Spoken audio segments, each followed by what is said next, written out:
Shalom Adonai, hoje é o nosso 10º dia de propósito. Nós estamos no dia 17 de outubro de 2018 e eu louvo a Deus pela tua vida. Que o Senhor possa nos alcançar todos os dias. Como é que Deus pode nos alcançar quando o nosso coração está aberto para Ele? Amém?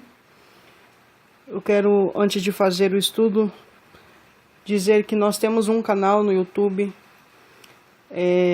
Você digita lá no YouTube Hadassah GM, H-A-D-A-S-S-A-H, espacinho GM maiúsculo, GM de grupo de mulheres. Hadassah GM. Todas as orações, os clamores e algumas poucas ministrações estão ali também. Então, para aqueles que quiserem ouvir as outras ministrações, estou falando porque algumas pessoas me pediram. Então, e no Facebook nós temos uma página no Facebook também, Hadassah GM. E lá eu publico os clamores que são feitos, amém? Então, hoje nós vamos meditar sobre a graça de Deus.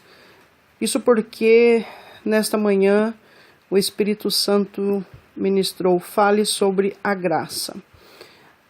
Todos os assuntos que nós estamos trazendo a partir da direção de Deus são assuntos que poderíamos falar muito tempo, são assuntos profundos, mas aqui nós não temos, todo esse tempo, os áudios se tornariam muito longos. Então, eu quero ler com vocês Efésios 2, 8 e 9, que diz assim: porque pela graça sois salvos, mediante a fé, e isto não vem de vós, é dom de Deus, não de obras, para que ninguém se glorie, pois somos feitura dele, criados em Cristo Jesus para boas obras, as quais Deus de antemão preparou para que andássemos nelas.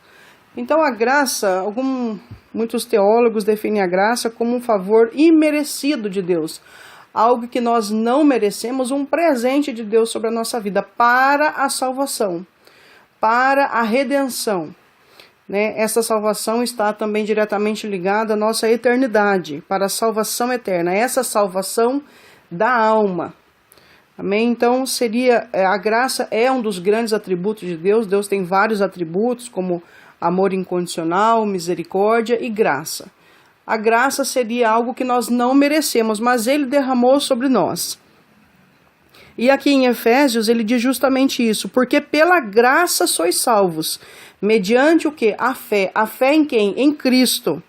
E isso não vem de vós, é dom de Deus. Então a graça é um dom de Deus. E eu alcanço essa graça quando eu creio naquele que Deus enviou.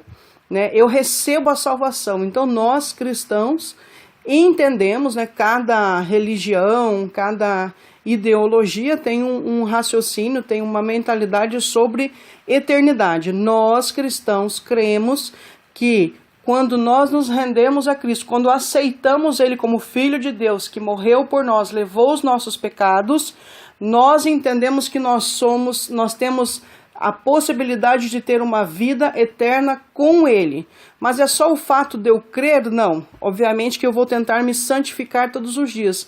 Porque não adianta eu crer em Deus, eu ter fé em Deus, ter fé em Jesus, mas a minha vida não caminhar de acordo com os mandamentos, não caminhar de acordo com os princípios do reino.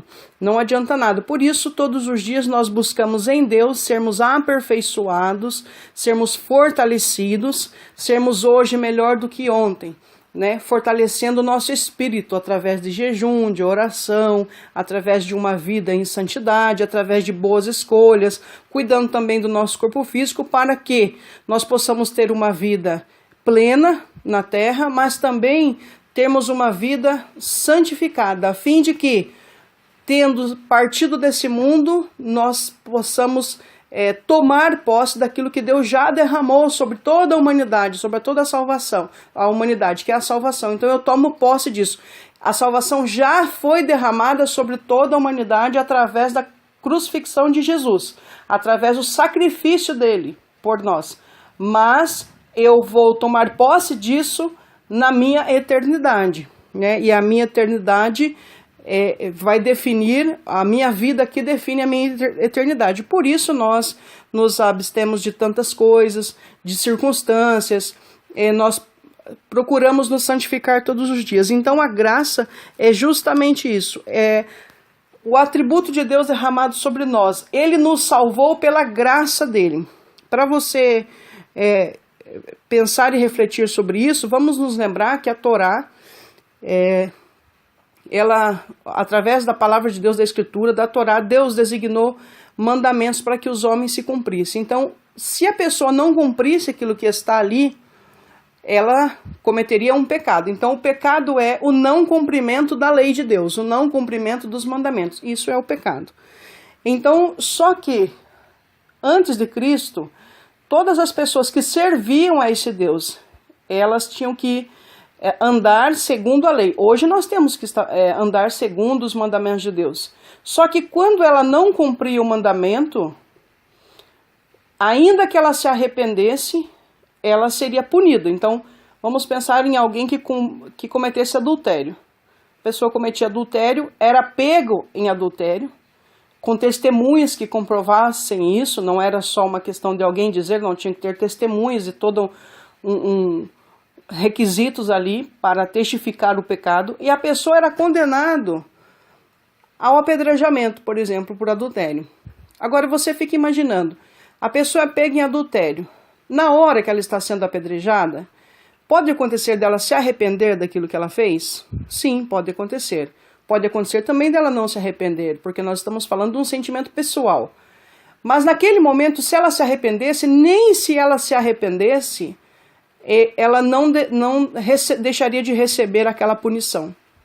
Hoje eu entendo a graça, e eu entendo a graça desta forma, que é o não rigor da lei sobre nós, porque podemos nos arrepender. Então o Senhor derramou esta bênção sobre nós. Olha, pode existir salvação para você, mesmo que você tenha cometido um pecado, desde que você se arrependa. Você não vai pagar dentro do rigor da lei. Porque se nós tivéssemos que viver dentro do rigor da lei lá de Moisés, dos mandamentos mesmo, poucos de nós sobreviveríamos, porque todos os dias cometemos pecados. Todos os dias nós pecamos. Mas a graça do Senhor nos salvou disso. Então antes eu tinha que ter boas obras, eu tinha que, além de andar dentro da lei, eu tinha que, a pessoa, para ela ser salva, por exemplo, o entendimento era de que ela tinha que ter as boas obras, ela tinha que fazer por onde ser salvo. Ela tinha que apresentar os sacrifícios, ela tinha que obedecer rigorosamente a lei. A graça do Senhor aliviou sobre nós. Ele diz, não, vocês não vão ser salvos por causa do que vocês fazem. Então não adianta eu ser uma pessoa que dou tudo que eu tenho na minha casa para todo mundo que precisa, mas eu ser uma pessoa mentirosa. O Senhor disse, vocês não vão ser salvos pelas obras de vocês, porque vocês vão se gloriar nisso. É isso que o livro de Efésios estava falando. Vocês vão dizer, não, eu consegui chegar à salvação, eu consegui passar a minha eternidade com Deus, eu consigo estar com Deus porque eu sou uma pessoa boa. E na verdade ninguém é nada. A palavra do Senhor diz que todos nós pecamos e fomos destituídos da glória dele. Todos nós nascemos no pecado e vivemos no pecado. Podemos nos esforçar a vida toda para sermos sim pessoas boas.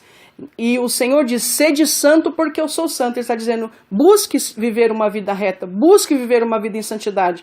Agora, a nossa carne, que cobre a nossa alma hoje, ela é cheia de falha, cheia de pecado, cheia de querer. Ela quer as coisas da carne. Quais são as coisas da carne? Estão lá em Gálatas 5, 20, de 20 a 22. Você vai ler prostituição, lascívia, ira, contenda, divisão, facção, ciúme, discórdia, feitiçaria, tudo isso a nossa carne quer. Isso é o que a nossa carne vai produzir naturalmente. Então, por causa disso, o Senhor disse, eu vou derramar a salvação sobre toda a carne, mas não é pelas obras de vocês, não é pelo quanto vocês se esforçam. Eu vou enviar o meu filho, ele vai levar os pecados de vocês, então vocês não vão ser mais reféns do inimigo, e a salvação vem pela minha graça. Então ele acaba sendo de novo o centro de tudo. Tudo está nele, né? Então é por ele, por causa dele, por causa da vontade dele, é que nós alcançamos a salvação. Então, muitas pessoas pensam, olha, o fato de eu crer em Jesus, eu estou salvo. Não.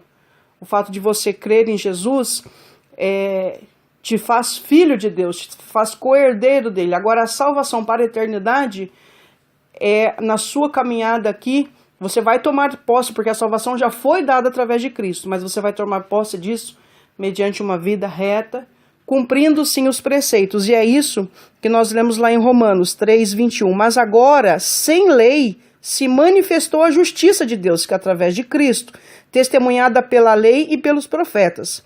Justiça de Deus mediante a fé em Jesus Cristo, para todos e sobre todos os que creem, porque não há distinção, pois todos pecaram e carecem da glória de Deus, sendo justificados gratuitamente por sua graça, mediante que a redenção que há em Cristo Jesus. Então, na verdade, quem trouxe salvação sobre nós, assim nós entendemos, nós cristãos entendemos, foi quem? Cristo. Ele, através do sacrifício dele, ele levou toda a ira de Deus contra os pecados do mundo, contra tudo que nós fizemos, foi lançado sobre Cristo. E por causa dele, através deste ato de redenção, a salvação foi derramada sobre todos os homens. Não é isso que diz João 3,16? Porque Deus amou o mundo de tal maneira que deu seu Filho unigênito, para que todo aquele que nele crê não pereça, mas tenha vida eterna. Esta salvação eterna é através de Cristo. Foi a graça do Senhor que nos remiu. E a graça dele nos alcança todos os dias. Por quê? Porque só o fato de você não ser punido pelo rigor dos pecados que você faz segundo a lei, já é uma graça. O fato de você poder se arrepender e não ser morto pelos seus pecados é uma graça. É a graça de Deus sobre a sua vida. Por isso o apóstolo Paulo reclamava para Deus dos espinhos da carne, do espinho da carne dele, das lutas dele, e o Senhor disse, minha graça te basta. Porque se Deus tivesse que olhar para Paulo, ou para mim, ou para você, conforme nós somos, nós já teríamos sido punidos com a morte pelos nossos pecados.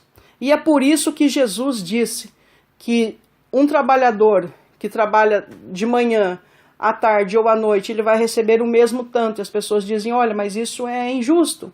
O Senhor disse, olha, alguém que é contratado para receber 5 ciclos, às 9 da manhã até às 5 da tarde, por exemplo, ele vai receber 5 ciclos. Se você contrata a mesma pessoa ao meio-dia, às 5 da tarde ele vai receber 5 ciclos. E se você contrata alguém 16 horas e 49 minutos e ele aceita, ele vai receber 5 ciclos. Isso quer dizer, todos nós podemos, em qualquer fase da nossa vida, chegarmos ao arrependimento. O pagamento é o mesmo para todo mundo, desde que se arrependa. Então, nós oramos, nós como igreja, nós não podemos olhar e dizer assim, olha, eu quero mesmo que essa pessoa seja punida, eu quero mesmo que essa pessoa, como a gente diz, vá para o inferno. Não, como as pessoas dizem, não podemos pensar assim. Temos que ter o desejo, sim, de que as pessoas se arrependam, nem que seja no último momento da vida delas. Nossa oração como igreja é isso, para que essas pessoas cheguem ao arrependimento, não importa o quanto mal elas fizeram. O mal que elas fizeram, segundo o governo da terra, elas vão pagar, elas vão receber a consequência de tudo que fizeram. Mas no coração, na alma, o que nós queremos é que essas pessoas se arrependam. Então a nossa oração não pode ser uma oração de acordo com a nossa vontade, com o nosso tempo. Mesmo que você insista em uma pessoa, mesmo que você ministre para ela, mesmo que você mostre a retidão de Deus, os milagres de Deus, o poder de Deus, ela não crê, mas se no último momento da vida dela, ela verdadeiramente se arrepender, certamente ela será salva. E nós como igreja temos que pensar desta forma. Nós não podemos olhar para as aberrações que vemos hoje, ainda que sejam aberrações, as pessoas falando, dizendo, pessoas iradas contra Deus, contra a palavra de Deus, e desejarmos que essas pessoas não recebam aquilo que Deus também já derramou sobre elas através da cruz do Calvário. elas só tomam posse a partir do momento de um arrependimento, de uma vida com Deus. Mas a verdade é que a salvação foi derramada sobre toda a carne. Agora, não é porque você está salvo que você pode viver no pecado, não. O rigor da lei não é aplicado por causa dessa graça que está sobre nós. A graça do Senhor foi aplicada sobre toda a carne. Porquanto a graça de Deus se manifestou salvadora em todos os homens, educando-os para que, renegados a impiedade e as paixões mundanas, vivemos no presente século sensata, justa e piedosamente. É isso que está escrito em Tito 2:11. Então, nós temos que todos os dias viver de forma piedosa, santificada, para com todos os santos, para com todos os homens. A graça foi derramada sobre todos os homens.